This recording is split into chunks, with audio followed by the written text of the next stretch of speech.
في الفيديو اللي فات عملنا انبوكسنج للماشين جاجيا كلاسيك برو، وفتحنا البوكس بتاعه الماشين واتفرجنا مع بعض على الملحقات بتاعه الماشين والاكسسوارز اللي معاها وكل المعلومات اللي انتم حابين تعرفوها هتلاقوها في الفيديو اللي فات، وكمان هسيب لكم لينك الفيديو اللي فات في تعليق مثبت في اول كومنت في الفيديو ده. اما بقى في الفيديو اللي احنا فيه ده هنتكلم مع بعض عن طريقة تشغيل الماشين لأول مرة استخدام وتفريغ الضغط منها، وخطوات لازم نعملها لأول مرة استخدام للماشين.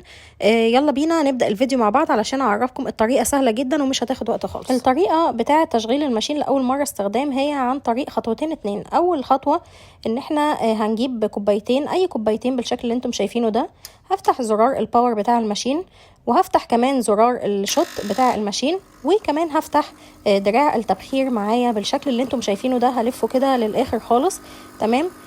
ليه بقى الخطوه دي؟ علشان خاطر افرغ بقى كل الضغط الموجود جوه الماشين، وكمان يعني اعمل سريان لكل حاجه جوه الماشين من ناحيه دراع التبخير ومن ناحيه الشاور هيد بالشكل اللي انتم شايفينه ده. في خلاص ميه موجوده بتنزل من الشاور هيد، وكمان نزلت من دراع التبخير.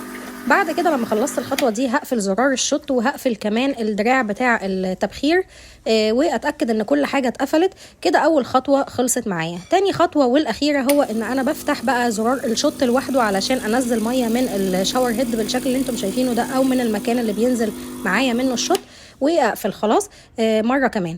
وبكده يكون الخطوات كلها خلصت والماشين جاهزه للاستخدام بقى ان احنا نعمل قهوتنا فيها. اتمنى ان يكون الفيديو عجبكم. لو عجبكم الفيديو ما تنسوش تعملوا لايك وكومنت تكتبوا لي حابين نعمل فيديوهات عن ايه تاني، وما تنسوش تشتركوا في القناه وتفعلوا الجرس عشان يوصل لكم كل جديد من قناتي وتدعموني ان انا استمر. ميرسي جدا ليكم، اشوفكم في فيديو جديد. باي باي.